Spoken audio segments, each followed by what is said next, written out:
Ես ողջունում եմ գործարարալիքին միացած մեր բոլոր լսողներին եւ դիտողներին, հիշեցնում, որ մեզ միացել եք 106 եւ 5 հաճախականությամբ, կարող եք նաեւ մեզ դիտել թվային հարթակներում։ Թարմ ուղեղով զրույցն է այս պահին ձեր եթերում եւ թարմ ուղեղով իմ զրուցակիցը Կորյուն Դավթյանն է, Գայթ մշակութային հնգույցի ղեկավարը Կորյուն ջան, բարի օր։ Ողջույն Մոնիկա ջան։ Լավ եք։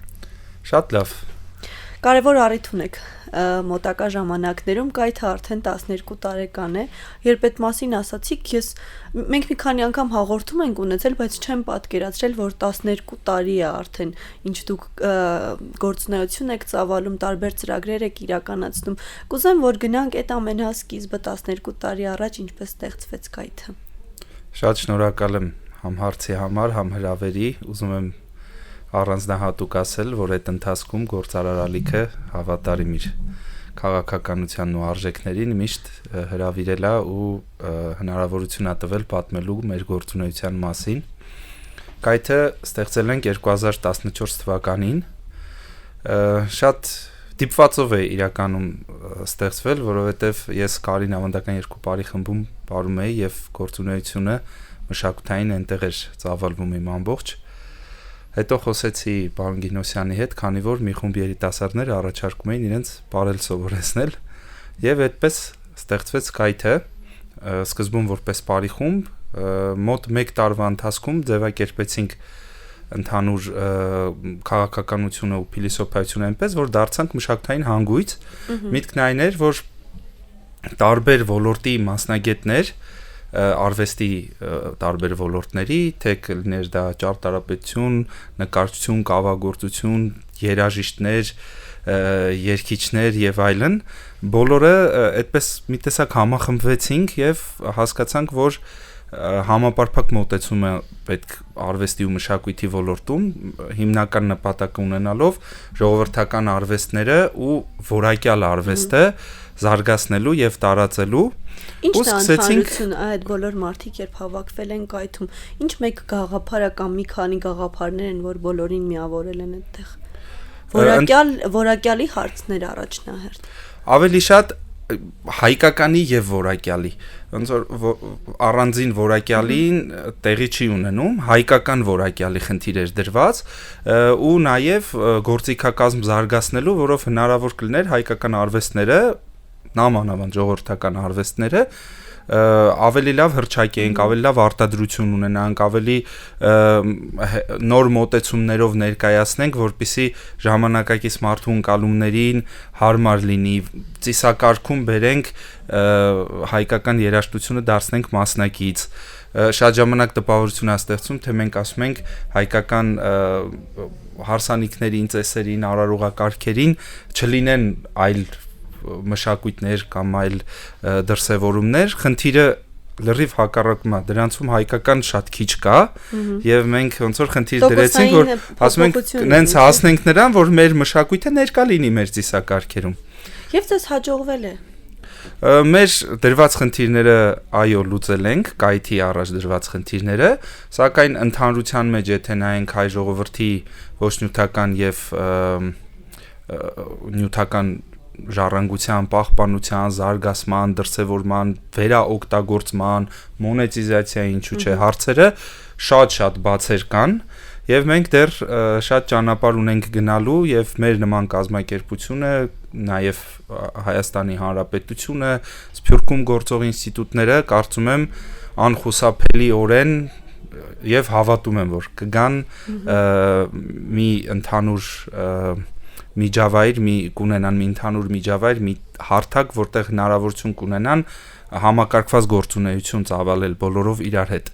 Այս ուղղությամբ փոքր քայլեր կան, վերջերս մենք ընկերներով ֆեդերացիա ստեղծեցինք ժողովրդական խաղերի եւ հիմա փորձ ենք անում միավորել այս ոլորտում գործող անհատների եւ կազմակերպությունների ջանքերը, որպեսզի հնարավորություն ունենանք դիմակայելու այն բոլոր մարտահրավերներին, որոնք որ գալիս են մեծ մասամբ հենց արվեստների տիրույթից, մշակույթի տիրույթից, նաև հիմա ֆիզիկական անվտանգության։ Այո, մենք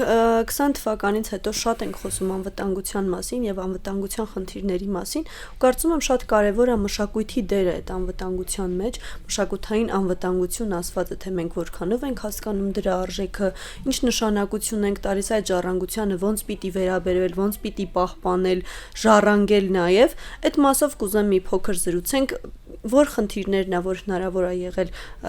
ձեր արժեվ դրված իրականացնել ու ինչ խնդիրներ մենք ունենք այսօր այդ անվտանգության մասով ու նաև այն հարցը թե պետական մակարդակով մենք ունենք այդ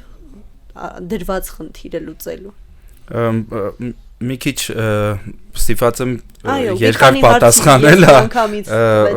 նախ պետք է հասկանալ մշակութային անվտանգություն ասելով դա այդ ինչ է նշանակում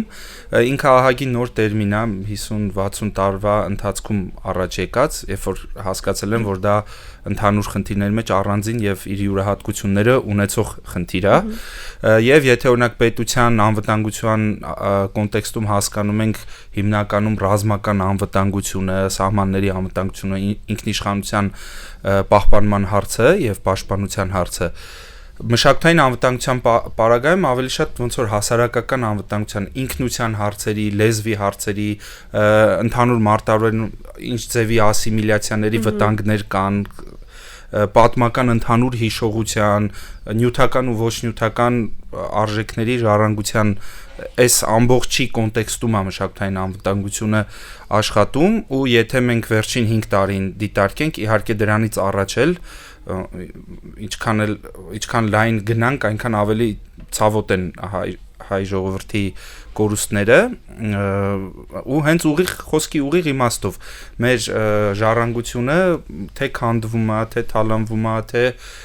ենթարկվում է հոգեբանական գրողների պատմությունը խմբագրվում է նոր պատումներ են հրամցվում հայ ժողովրդին, որոնք բացարձակապես մեր պատմության հետ փաստացի պատմության հետ կապ չունեն եւ այս իմաստով ունենք շատ լուրջ մարտահրավերներ թե ֆիզիկական պաշտպանության տեսանկյունից թե պահպանության ու զարգացման ոնց որ համ այն հարցում կան ռիսկեր եւ շատ բարձր են այդ ռիսկերը համ այս հարցում կան ահռելի աշխատանքներ որ կարիքը կա կատարելու օրինակ հավաքագրման process-ը շարունակական անելու ոչ նյութական եւ նյութական ժառանգության օրինակ կան նյութական ժառանգության տարեր, նմուշներ, որոնք խնամքի կարիք ունեն եւ չեն ստանում այդ խնամքը։ Դրանք կլինեն պատմամշակութային հուշարձաններ, թե վանքեր, թե խաչքարեր, կարիք ունեն խնամքի եւ այդ խնամքը չեն ստանում։ Իսկ մշակույթի նախարարությունը այդ իմաստով չպիտի այդ հարցերը իր վրա վերցնի։ Պիտի եւ ըստ երևույթին այնպես չի որ չի վերցրել, որտեվ եթե գանք ինչ է արվում, ուրիշ ձև կլինի հարցի պատասխանը, մենք խոսեցինք բացից, դե կա մատենադարանը աշխատում կան պետական ինստիտուտները, թատրոնները, ոնց որ ենթակառուցվածքները կան, խմբերը կան, արդյոք արդյունավետ են բավարար, իմ հիմիկվա գնահատականը այնա որ չէ, բավարար արդյունավետ չեն, բայց ասել որ ընդհանրապես ոչինչ չի արվում, սխալ կլինի եւ ոչինչ չի արվել, որտեվ նախորդ 120-150 տարիների ընթացքում մեր հետազոտողները, բանահավաքները եւ դրա ահռելի մեծ ծավալը խորհրդային միության ժամանակ երևի տենց գյուղ կամ տեղ համայնք չի մնացել, որ չգնան եւ չհավաքագրեն այդ ամբողջ ժառանգությունը։ Միևնույն ժամանակ դրանք չեն դարել մեր կրթադասիրակչական գործիք, մեր ծիսակարգ չեն մտել, մեր մեդիայում դոմինանտ չեն, նույնիսկ կարելի է ասել ներկա չեն կամ շատ չնչին ձևով։ Հիմա երբ որ սոցիալական հարթակները կան, օտար մշակույթների ոնց որ դոմինանտության հարց կա եւ շատ դոմինանտ են դրանք, մենք ստեղ խնդիր ունենք հենց այդ հարթակներում նաեւ մեր մշակույթը բավարար եւ պատշաճ մակարդակի բան անելու, ներկայացնելու եւ այս առումներով անելիք շատ կա, ինչը մի կողմից մոտիվացնում է, որովհետեւ շատ անելիք կա, մենք էլ սիրում ենք գործ անել։ Մյուս կողմից տեսնում ենք, որ դա այնպիսի մեծ ալիք է, որտեղ պետքա դիմակայության ու ճիշտ ռազմավարությունների համախումբ աշխատի, որպեսզի կարողանանք մեր ինքնությունը պահպանել, որտեվ մյուս կողմից նաև այս արհեստական բանականության զարթոնքը կա եւ շատ դժվար է կանխատեսել, թե ուր կտանի։ Բայց ինչ որ իմաստով արհեստական բանականությունը նաև օգնող ձեռք է, չէ՞, այստեղ։ Շատ օգնող ձեռք է, ինքը ինչպես ամեն բան մեդալի երկու կողմն է, մենք ոնց կօգտագործենք, սոցիալական հարթակներն էլ միևնույն ժամանակ օգնող ձեռք են, որտեղ թե այն ժամանակ կար միայն այդ հեռուստաընկերությունները, որտեղ որ դու հայտնվելու համար կամ շատ գումար պիտի ունենայիր, կամ շատ ծանոթներ, կամ ինչ-որ, իսկ հիմա ոնց որ մենք կարողանում ենք մեր բովանդակությունը սփռել գոնե մեր հարթակներում, գոնե հասանելի հարթակների միջոցով, այդ իմաստով եւս էլի երկու բան կա։ Միևնույն ժամանակ այդ ինֆորմացիան հասանելի է, այլ նաև ինֆորմացիան, միևնույն ժամանակ վտանգավոր ինֆորմացիան հասանելի է դառնում էկրանից բոլորին, նամանավանդ երեխաներին, որոնք ահագին խոցելի խումբ են այս տեսանկյունից։ Այս 12 տարիների ընթացքում կարևորագույն ծրագրերը, որոնք իրականացրել եք, կուզեմ հերթով անդրադառնանք դրանց ու անելիքների մասին մի փոքր խոսենք, հասկանալու համար ինչ այն բացերը, որ ասացիք, որ ամեն դեպքում մենք բացեր ունենք, որոնք են մեր այսօրվա առաջնահերթ բացերը։ Ընդհանուր, եթե էլի հայկական ընդհանուրի մասին ասեմ, բացերը առավելապես համարում եմ կրթական, բայց կրթության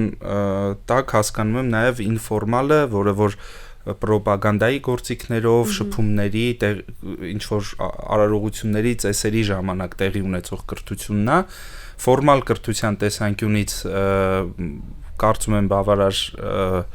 հնարավորություններ կան, բայց այդ հնարավորությունները չեն իրացվում մասնագիտական բացի համապատասխան քաղաքականությունների բացի պատճառով, օրինակ գնալ դպրոցնել եւ այնտեղ դասագրքերում եղած բովանդակությունը նաեւ ոնց որ այնպես մատուցել երեխեքին, որ իրանք դա կարողանան կիրառել, ոնց որ ստեղծես տեղ, որտեղ երեխեք այդ ստացած գիտելիքը կդրսևորեն։ Հա, ու ոնց որ իրանք է կհասկանան, այդ ինչի համար են ստացել այդ գիտելիքը։ Իսկ կոնկրետ կայքի բանով մենք երկու ուղղությամբ ենք աշխատում ընդհանրական ասած, կրթություն եւ արտադրություն։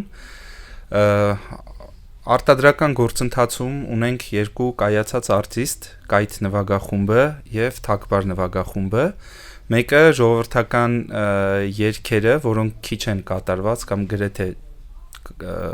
չեն էլ կատարվել, մշակում ենք folk fusion ժանրում եւ ներկայացնում։ Այդտեղ շատ հետաքրքիր նախագծեր արդեն ունենք արած, բարեղանակների ալբոմ ենք արել, ժողովրդական երգերի ալբոմ ենք արել, մի քանի տեսահոլովակներ ենք նկարել, որոնք մուլտիկի նման են կամ տենց կոլաժային են, որ երեխաներին էլ հետաքրքիր լինի, հա, եւ դիտելը եւ լսելը։ Հիմա գնում ենք բարեղանակների, մենք ալբոմը կոչում ենք Նվագ, շարք պիտի լինի ինքը, երկրորդ շարքն ենք սկսել եւ առաջի թողարկումը արդեն արել ենք դապկի բարի, այստեղ նպատակ ունենք 150-ից 200 ձայնագրություն մոտավոր հաշվարկով թողարկել առաջիկա տարիների ընթացքում։ Քանի հատ է արված, քանի բարի։ Երկրորդ ալբոմն ենք, որ թողարկենք կլինի 18-ը։ Ու տենց տարին մեկ նպատակադրվել ենք կախված հա ռեսուրսներից եւ հնարավորություններից տենց կշարունակենք այդ ունենք կարողացել ենք ստեղծել ձայնագրման ստուդիա, որտեղ որ կարողանում ենք մի քիչ արագացում հաղորդել այս մեր գործընթացներին։ Ստեղծել ենք հիմա մանկական աղվեսիկ նախագիծը։ Նախագիծը թիրախավորում է 3-ից 9 տարեկան երեխեքին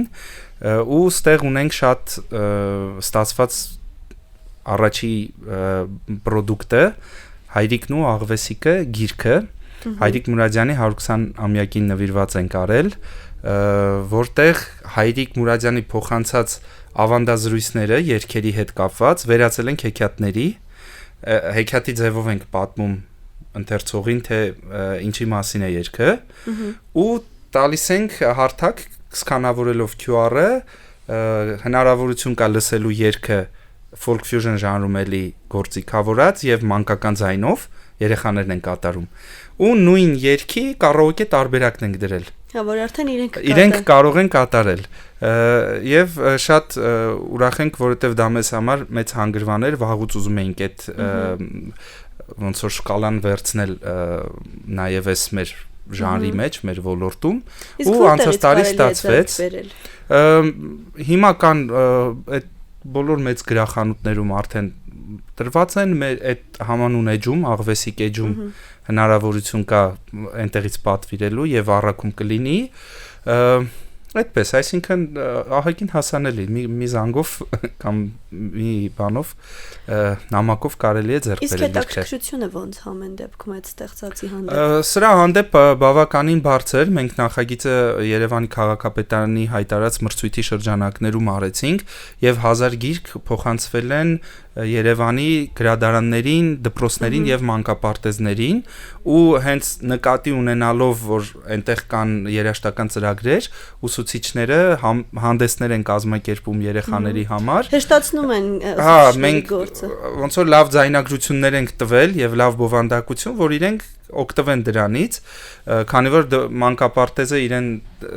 դժվար կարողանա թույլ տալ որ այտենց գործիքավորած այտենց ձայնագրություն ստեղծի մենք ստեղծել ենք եւ առաջարկում ենք բոլորին հանդեսների կրթական բոլոր կազմակերպություններին որ կարող են օգտագործել իրենց թե համերգներում թե ելույթներում բաց հասանելիություն ունի նկատի ունեմ մենք այդ copyright-ը պաշտպանում ենք, բայց թույլ ենք տալիս, որ օգտագործեն կրթական բոլոր նախագծերը իրենց նպատակների համար։ Այս իմաստով մենք ունեցել ենք նմանատիպ ինչ-որ նախագիծ, ծրագիր, որովհետև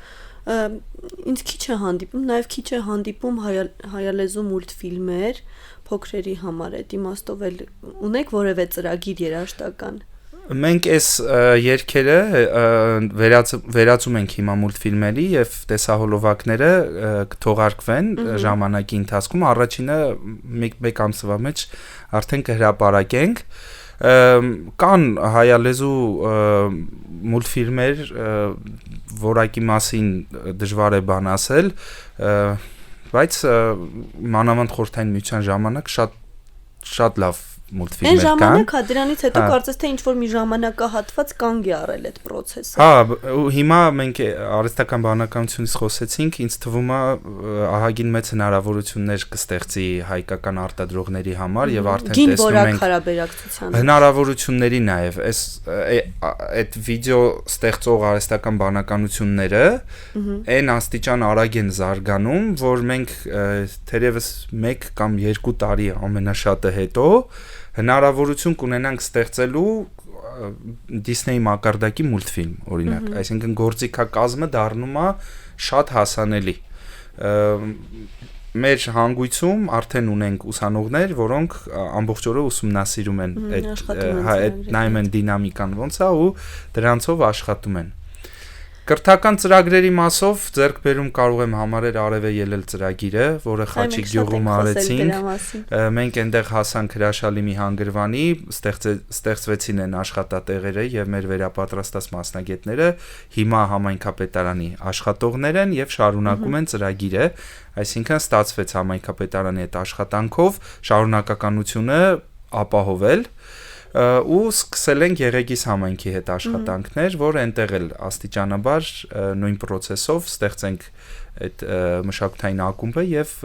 երիտասարդները, ինչու՞ չէ նաեւ մեծերը, Խաչիկի փորձը ցույց տվեց, որ մեծերն էլ են շատ հետաքրքրված, կկարողանան այնտեղ սովորել արվեստ, մշակույթ, ձեռագործություն, կավագործություն Եվ երկրորդ կրթական նախագիծը, որ էլի մեծ ձեռքբերում եմ համարում, իրական դպրոցի հետ ճարտար ակումբն է, որ անում ենք